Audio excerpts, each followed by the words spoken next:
Di tengah keramaian lapangan sekolah Sma Harapan Bangsa di pinggiran Jakarta Selatan, Rama merasakan genggaman tangan Adi yang hangat dan teguh, sementara ratusan pasang mata menatap mereka dengan campuran keterkejutan dan amarah. Tindakan kecil itu, yang seharusnya hanya milik dua remaja yang saling mencintai, langsung menyulut ledakan yang tak seorang pun siap hadapi. Bisik-bisik berubah menjadi teriakan, ponsel diangkat untuk merekam, dan dalam hitungan detik, seluruh sekolah seolah berhenti bernapas. Rama, dengan seragam putih abu-abu yang sedikit kusut karena angin sore, merasa jantungnya berdegup kencang, tapi ia tidak melepaskan genggaman itu. Sudah berbulan-bulan mereka menyembunyikan perasaan ini di balik senyum persahabatan biasa, di balik obrolan tentang pelajaran matematika dan mimpi kuliah di UI. Adi yang lebih tinggi sedikit dengan rambut hitam acak-acakan dan senyum yang selalu membuat Rama tenang, kini berdiri tegar di sisinya, mata coklatnya penuh tekad meski bibirnya sedikit gemetar. "Kita sudah cukup lama bersembunyi, Ram," bisik Adi tadi pagi di belakang perpustakaan, suaranya lembut tapi penuh keyakinan. "Hari ini kita tunjukkan kalau cinta kita nyata." Rama ingat bagaimana ia ragu, bagaimana tangannya dingin saat mereka berjalan keluar ke lapangan saat istirahat siang. Tapi sekarang, dengan tangan Adi di genggamannya, ia merasa sesuatu yang aneh, keberanian yang baru lahir, bercampur ketakutan yang menusuk tulang. Guru Pak Hadi yang pertama kali mendekat, wajahnya memerah seperti tomat matang, suaranya menggelegar melewati kerumunan. "Rama. Adi. Apa-apaan ini? Lepaskan tangan kalian sekarang juga." Tapi Rama tidak melepaskan. Ia ingat malam-malam panjang di kamar kosannya, menangis sendirian sambil membaca ayat-ayat Al-Quran yang selalu ia hafal sejak kecil, bertanya-tanya mengapa hatinya begitu berbeda. Ayahnya, seorang ustadz di masjid kampung, selalu bilang bahwa laki-laki harus kuat, harus menikah dengan perempuan, harus melanjutkan garis keturunan. "Ini dosa besar, Nak," kata ayahnya suatu hari saat melihat berita tentang komunitas di Rama. Diam saja waktu itu, tapi dalam hati ia merasa dunia runtuh. Bertemu Adi di kelas IIPA tahun lalu adalah seperti menemukan cahaya di kegelapan. Adi yang suka melukis, yang selalu membawa sketsa buku catanya penuh gambar pemandangan Jakarta yang indah, yang pernah bilang, "Cinta itu nggak pilih gender, Ram. Cinta itu cuma soal hati yang nyambung." Mereka mulai dekat lewat proyek kelompok, lalu obrolan malam ia cat, lalu pertemuan rahasia di taman dekat sekolah.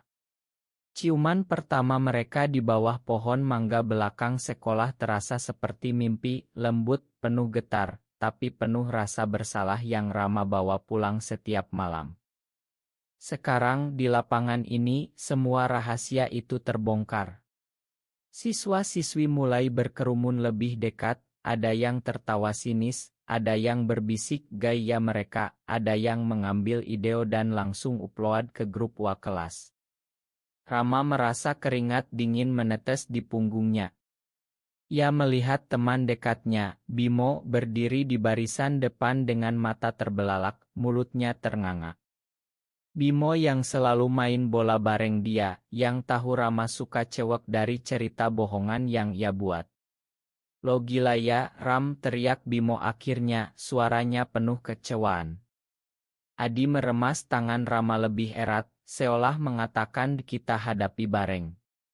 Pak Hadi akhirnya memanggil satpam, dan keduanya dibawa ke ruang di dalam ruangan yang pengap itu, dengan poster-poster motivasi di dinding. Kepala sekolah Ibu Siti sudah menunggu, wajahnya tegang. "Ini tidak bisa dibiarkan. Sekolah kami berbasis nilai-nilai Pancasila dan agama. Kalian berdua akan kami panggil orang tua kalian hari ini juga." Rama menunduk, tapi dalam hati ia merasa lega aneh. Akhirnya, tidak perlu bohong lagi. Malam itu, saat pulang dengan ojek online, Rama membayangkan wajah ayahnya. Ia tahu badai baru saja dimulai, tapi untuk pertama kalinya ia merasa siap menghadapinya bersama Adi. Keesokan paginya, berita sudah menyebar ke seluruh sekolah. Grup kelas penuh screenshot video dari lapangan. Rama masuk kelas dengan kepala tertunduk, tapi Adi menyambutnya dengan senyum kecil di bangku belakang. "Kamu nggak menyesalkan?" tanya Adi pelan. Rama menggeleng. "Nggak. Tapi aku takut, Di. Ayahku dia pasti marah besar." Pelajaran bahasa Indonesia berlangsung tegang, guru Bu Rina sesekali melirik mereka dengan pandangan yang sulit diartikan. Saat istirahat, beberapa teman perempuan mendekat, bukan untuk menghina, tapi untuk bertanya penasaran. "Kalian beneran pacaran?" "Sejak kapan?" tanya Rina, teman sekelas yang biasa ramah. Adi menjelaskan dengan tenang, suaranya lembut, menceritakan bagaimana mereka saling melengkapi, bagaimana Rama selalu mendengarkan curhatannya tentang mimpi menjadi desainer grafis, bagaimana Adi membantu Rama belajar saat nilai kimianya jeblok. Rama diam saja, tapi ia merasa hangat. Mungkin tidak semua orang membenci. Tapi saat pulang, Bimo menghadangnya di gerbang. "Lo bohongin gue selama ini, Ram. Gue pikir lo normal." Kata normal itu seperti tamparan. Rama pulang dengan hati berat, dan malam itu ayahnya sudah menunggu di ruang tamu, aluran terbuka di pangkuannya. "Duduk, Nak. Kita bicara." Itulah awal dari malam yang paling panjang dalam hidup Rama. Ayah Rama duduk tegak di kursi kayu jati, jenggotnya yang rapi bergetar saat bicara. "Apa yang kulihat di video itu, Rama? Kamu, anak lelaki aku, berpegangan tangan dengan laki-laki lain di depan umum. Ini aib keluarga." Suara ayahnya rendah tapi menusuk, seperti pisau yang lama diasah. Ibu Rama berdiri di sudut ruangan, mata sembab, tangannya memegang ujung kerudungnya erat. "Kamu kenapa, Nak? Kami besarkan kamu dengan ajaran agama yang baik. Ini pasti godaan setan." Rama duduk diam, tangannya gemetar di pangkuan. Ia ingin bilang bahwa ini bukan godaan, ini perasaan yang sudah lama ia pendam, yang membuatnya merasa hidup. Tapi kata-kata itu tersangkut di tenggorokan. Adi mengirim pesan malam itu, "Gimana di rumah? Aku doain kamu kuat ya." Rama balas singkat, "Ayah marah besar. Tapi aku nggak mau mundur." Keesokan harinya di sekolah, suasana lebih tegang. Kepala sekolah memanggil mereka berdua lagi, kali ini dengan konselor agama. "Kalian berdua masih muda. Ini bisa disembuhkan dengan doa dan bimbingan," kata Ustadzah Lina dengan suara lembut tapi tegas. Adi menggeleng pelan.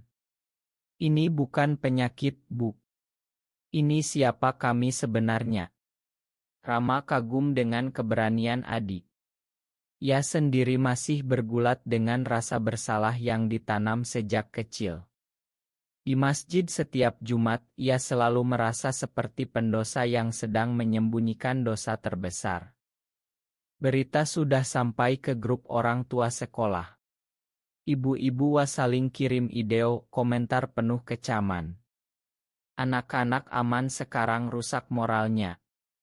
Rama melihat komentar itu di ponselnya saat makan siang sendirian di kantin karena beberapa teman menghindarinya. Adi datang membawa nasi goreng bungkus. "Makan dulu, Ram. Kita nggak sendirian kok." Mereka duduk di pojok kantin bicara pelan tentang masa depan. Adi bercerita tentang kakaknya yang sudah kuliah di Bandung dan diam-diam mendukung meski tidak berani bilang ke orang tua. Dia bilang di kota besar banyak yang seperti kita, tapi kita harus hati-hati. Rama mengangguk, tapi dalam hati ia khawatir tentang keluarganya. Malam itu adik perempuannya, Rina yang baru kelas I, bertanya polos saat mereka di kamar. "Kak, beneran Kak Rama suka cowok? Kok bisa?" Rama memeluk adiknya, menjelaskan sebisanya bahwa cinta itu datang tanpa diundang dan yang penting adalah saling menghargai. Rina mengangguk, tapi Rama tahu besok di sekolah adiknya pasti digosipin. Tekanan mulai menumpuk. Di sekolah, ada yang melempar kertas ke mejanya, pecundang Gai. Adi menemukan kertas serupa di lokernya. Mereka memutuskan untuk tidak melaporkan, takut semakin besar masalah. Akhir pekan, ayah Rama membawa dia ke masjid untuk taubat bersama. Mereka sholat malam, ayahnya berdoa keras untuk menyelamatkan anaknya dari jalan sesat. Rama menangis diam-diam di sajadah, tapi saat pulang, ia kirim pesan ke Adi, "Aku masih cinta kamu. Kita lanjutkan ya." Adi balas dengan oto sketsa mereka berdua berpegangan tangan di lapangan dengan tulisan "Kita lebih kuat dari ini." Senin pagi sekolah memanggil orang tua Adi juga. Ayah Adi, seorang pegawai negeri yang lebih moderat, tampak kecewa tapi tidak marah besar. "Saya akan bicara dengan anak saya," katanya singkat. Ibu Adi malah memeluk anaknya di depan ruang kepsek, "Apapun pilihanmu, Mama dukung asal kamu bahagia." Itu menjadi kontras yang menyakitkan bagi Rama. Saat pulang, ia melihat ayahnya menunggu di depan gerbang sekolah, wajahnya muram. "Kamu pindah sekolah. Besok sudah urus administrasi." Kata-kata itu seperti petir. Rama merasa dunia gelap. Tapi malam itu, ia bertemu Adi secara rahasia di taman, mereka duduk di bangku kayu, tangan saling genggam lagi. "Kalau harus pindah, aku ikut kamu," kata Adi. Rama tersenyum pertama kalinya dalam beberapa hari. Konflik mulai membentuk mereka, mengajarkan bahwa cinta butuh pengorbanan. Teman-teman mulai terpecah, Bimo masih dingin, tapi ada Sinta dan Dika yang diam-diam mendukung, mengirim pesan, "Kalian berani banget, gue respect." Rama mulai sadar, perjalanan ini baru mulai, dan ia harus memilih, terus sembunyi atau hidup dengan jujur, meski harganya mahal. Pindah sekolah ternyata tidak semudah yang dibayangkan. Ayah Rama sudah menghubungi SMA lain di daerah, tapi berita IDEO itu sudah viral di kalangan orang tua. "Anak itu yang di IDEO ya? Kami tidak mau anak-anak kami tercemar," kata kepala sekolah baru saat wawancara. Rama duduk di rumah selama seminggu belajar sendiri dari buku, sementara Adi tetap di SMA Harapan Bangsa tapi setiap hari dikucilkan. Di kelas, bangku mereka dikosongkan oleh teman-teman, catatan "Jangan dekat-dekat" ditempel di meja. Adi cerita, "Ya Cat, hari ini ada yang bilang aku bikin sekolah malu. Tapi aku bilang malu itu kalau kita bohong sama diri sendiri." Rama bangga, tapi ia sendiri bergulat dengan krisis identitas. Setiap malam ia membuka laptop, mencari artikel tentang orang-orang seperti dirinya di Indonesia, membaca cerita anak muda yang kabur dari rumah atau yang akhirnya menikah paksa. Ia takut menjadi salah satunya. Suatu malam, ibunya masuk kamar pelan-pelan. "Nak, Mama lihat kamu sedih terus. Cerita sama Mama." Untuk pertama kalinya, Rama cerita semuanya, bagaimana ia merasa berbeda sejak kecil, bagaimana bertemu Adi seperti menemukan rumah. Ibu menangis, memeluknya. "Mama nggak ngerti sepenuhnya, tapi Mama nggak mau kamu menderita sendirian." Itu menjadi titik balik kecil, meski ayah masih keras. Di sekolah Adi ada rapat guru khusus.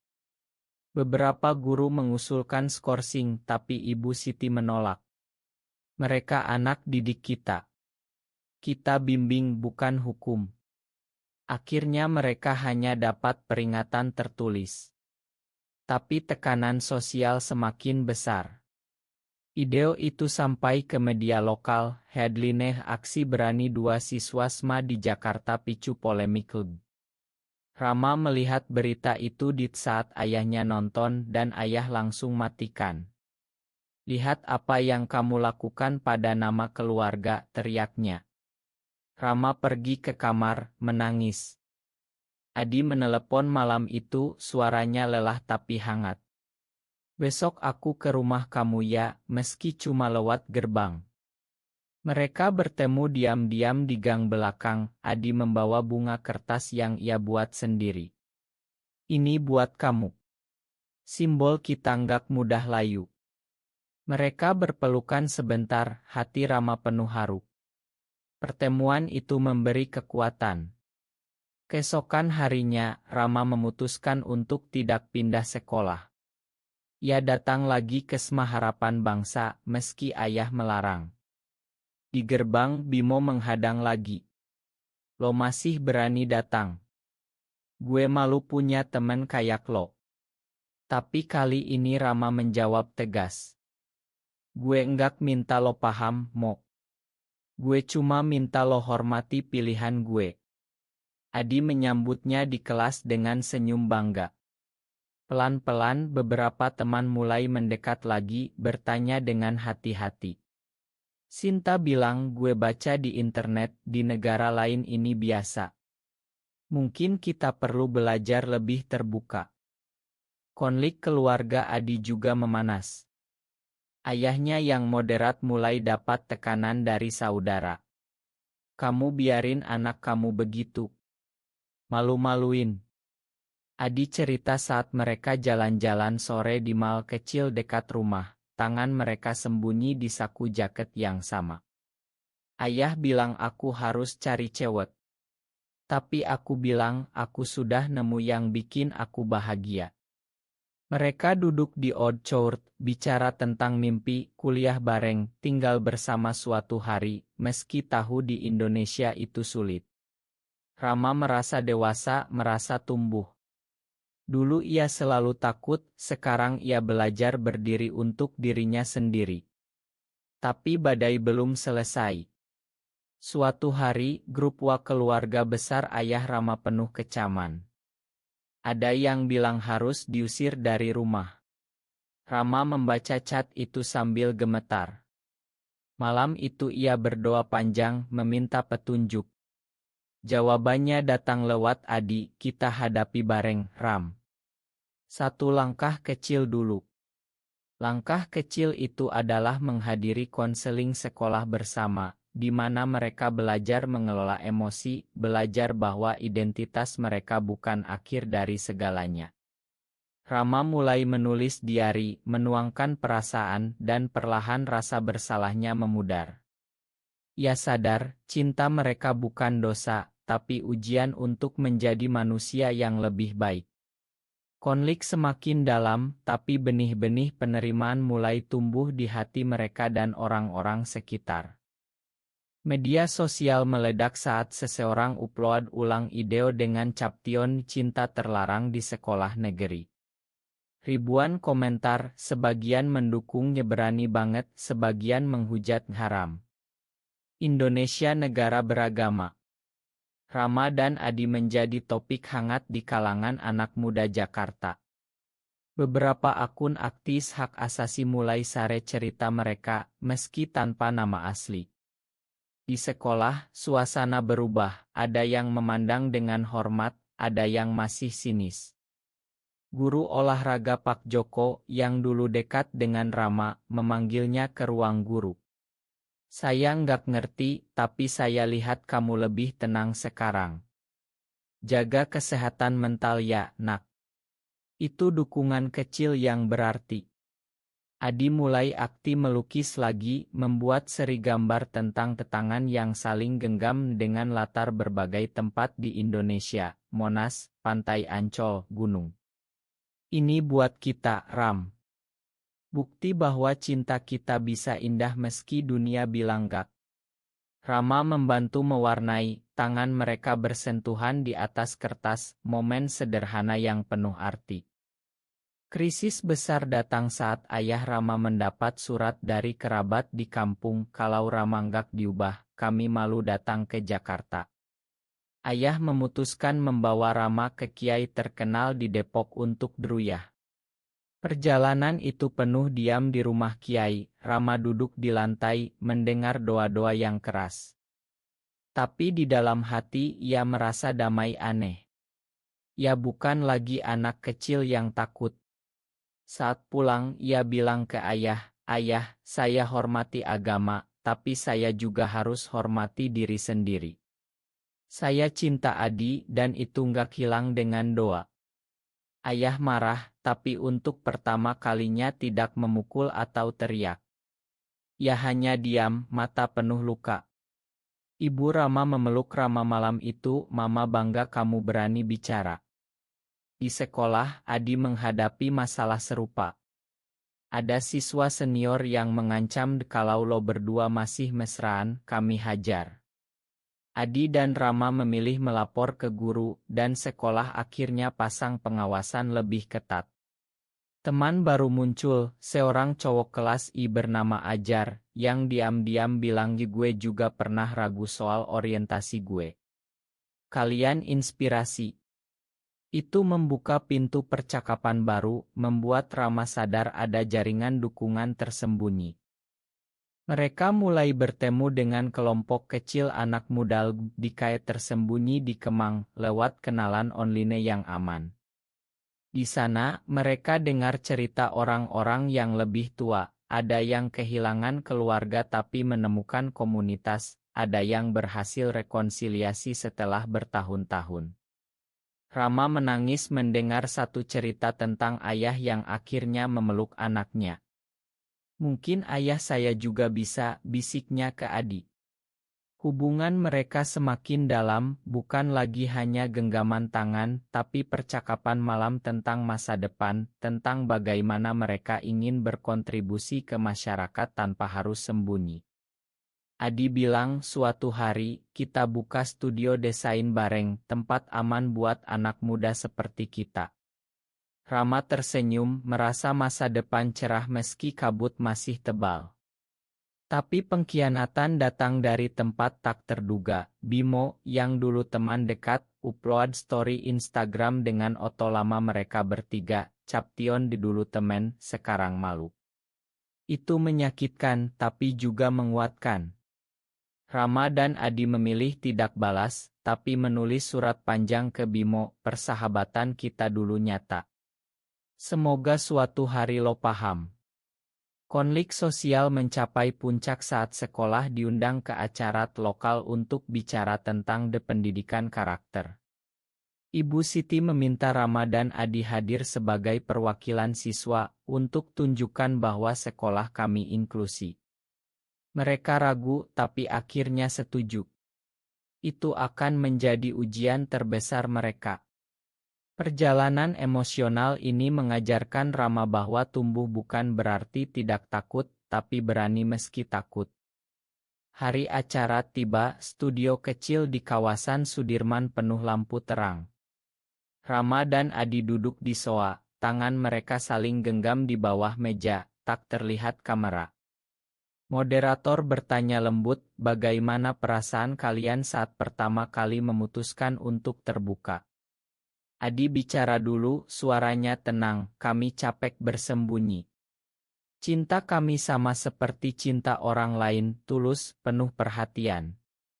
Rama menambahkan, suaranya agak bergetar, "Saya takut kehilangan keluarga, tapi saya sadar kalau saya bohong terus, saya kehilangan diri sendiri." Tayangan Lie itu ditonton ribuan orang, komentar campur aduk. Beberapa bilang The Pahlawan, yang lain tutup channel ini. Di rumah, ayah Rama menonton diam-diam, wajahnya tak terbaca. Setelah acara, mereka pulang dengan ojek, angin malam Jakarta terasa segar. "Kita lakukan dengan benar," kata Adi. Keesokan harinya di sekolah, suasana berubah total. Ada siswa yang mendekat, bilangnya gue dukung kalian, ada yang minta oto bareng. Tapi ada juga ancaman anonim di DM, hati-hati di jalan. Sekolah menambah satpam. Keluarga Adi mulai lebih terbuka, ibunya bahkan masak untuk Rama saat ia datang berkunjung. Anak mama sudah dewasa, kata ibu Adi sambil tersenyum. Bagi Rama, rekonsiliasi dengan ayah adalah mimpi yang masih jauh. Suatu malam, ayah memanggilnya ke ruang tamu lagi. Saya nonton kamu. Saya masih nggak setuju, tapi saya lihat kamu bahagia. Saya butuh waktu. Itu bukan tapi langkah maju. Rama memeluk ayahnya untuk pertama kalinya dalam berbulan-bulan, air mata jatuh. Adi dan Rama mulai merencanakan masa depan lebih serius, mendaftar kuliah di universitas yang lebih liberal, bergabung dengan komunitas mahasiswa yang mendukung keragaman. Di sekolah, mereka diundang jadi pembicara di kegiatan OSIS tentang toleransi. Rama berdiri di depan mikroon, suaranya mantap, kita semua berbeda, tapi kita sama-sama manusia yang butuh dicintai. Aplaus meriah. Tapi ada ujian lagi, ujian nasional mendekat, dan tekanan belajar bercampur dengan gosip yang masih ada. Mereka belajar bareng setiap malam ya ideocal, saling semangati. Adi menggambar poster motivasi untuk Rama, kamu kuat, aku cinta kamu. Momen-momen kecil itu membangun kepercayaan diri Rama. Ia mulai terbuka dengan adiknya, menceritakan perasaannya tanpa takut. Rina bilang, Kak, aku sayang Kak Rama apa adanya. Itu obat paling manis. Konflik internal Rama hampir hilang. Dulu ia sering bertanya kenapa aku seperti ini, sekarang ia jawab sendiri, karena ini aku. Ia mulai membaca buku tentang psikologi, tentang identitas seksual, dan berbagi dengan Adi. Mereka bicara tentang bagaimana masyarakat Indonesia perlahan berubah, meski masih banyak jalan panjang. Suatu hari, mereka jalan ke pantai Ancol, tangan bergenggaman di bawah jaket saat senja. Lihat laut ini, Ram. Luas, bebas. Kita juga bisa seperti itu, kata Adi. Rama mengangguk, merasa damai. Tapi pengkhianatan Bimo masih mengganggu. Suatu hari Bimo datang minta maaf di kantin. Gue salah, Ram. Gue takut sama yang gue nggak paham. Main gue. Rama memakan karena ia belajar bahwa dendam hanya menyakiti diri sendiri. Persahabatan mereka mulai pulih pelan-pelan. Perjalanan ini penuh luka, tapi juga penuh pelajaran tentang pengampunan, tentang kekuatan cinta, tentang tumbuh menjadi versi terbaik diri. Rama dan Adi semakin dewasa, siap menghadapi dunia luar sekolah. Ujian nasional selesai, hasilnya bagus meski dengan segala drama. Rama dan Adi lulus dengan nilai yang membanggakan, membuat ayah Rama akhirnya tersenyum bangga meski masih diam soal masalah itu. Upacara kelulusan di lapangan sekolah yang sama tempat semuanya dimulai, mereka berdiri berdampingan, bukan lagi berpegangan tangan di depan umum, tapi saling pandang penuh arti. Ibu Siti memberikan pidato, kalian semua adalah harapan bangsa, termasuk yang berani menunjukkan keberagaman. Rama dan Adi tersenyum. Setelah acara, keluarga Adi mengajak Rama makan malam bersama, suasana hangat. Ayah Rama datang terlambat, tapi ia datang, duduk di samping Rama, dan untuk pertama kalinya bilang, saya bangga sama kamu, nak. Meski jalan kita beda, kamu tetap anak saya. Air mata Rama jatuh lagi, tapi kali ini bahagia. Adi meremas bahunya pelan di bawah meja. Malam itu mereka berdua duduk di atap rumah Adi, memandang lampu-lampu Jakarta. Kita sudah jauh, Ram, kata Adi. Dari pegangan tangan kecil itu sampai di sini. Rama mengangguk. dan kita akan terus jalan bareng. Mereka merencanakan kuliah di universitas yang sama, bergabung dengan organisasi mahasiswa yang fokus pada hak asasi, dan suatu hari mungkin membuka ruang aman untuk anak muda seperti mereka. Perjalanan emosional mereka tidak berakhir di kelulusan. Ada masih banyak tantangan, masyarakat yang belum sepenuhnya menerima, keluarga besar yang masih ragu, tapi mereka sudah punya pondasi kuat. Rama sekarang bisa sholat dengan tenang, tanpa rasa bersalah yang dulu menghantui. Adi terus melukis, dan lukisannya mulai dipajang di pameran kecil kampus. Teman-teman lama seperti Bimo, Sinta, Dika, dan Ajar tetap di sisi mereka, belajar bersama tentang penerimaan. Suatu hari, mereka kembali ke lapangan sekolah saat libur, berdiri di tik yang sama. "Ingat hari itu?" tanya Rama. Adi tersenyum. "Hari yang mengubah segalanya." Tindakan kecil itu memang menciptakan gelombang besar, tapi gelombang itu membawa mereka ke pantai yang lebih baik, pantai penerimaan diri, pantai cinta yang tulus, pantai pertumbuhan yang sejati. Mereka belajar bahwa konflik bukan akhir, tapi awal dari kedewasaan. Bahwa pengertian datang pelan, tapi pasti bagi yang berani. Bahwa di Indonesia yang indah ini, ruang untuk semua jenis cinta semakin terbuka, meski masih perlu perjuangan. Rama dan Adi memeluk erat, bukan lagi dengan takut, tapi dengan harapan. Masa depan menanti, penuh warna seperti lukisan Adi. Benarkah bahwa keberanian kecil seperti berpegangan tangan di tempat umum selalu membawa perubahan positif bagi masyarakat, atau justru hanya mendatangkan penderitaan tanpa hasil? Benar atau salah?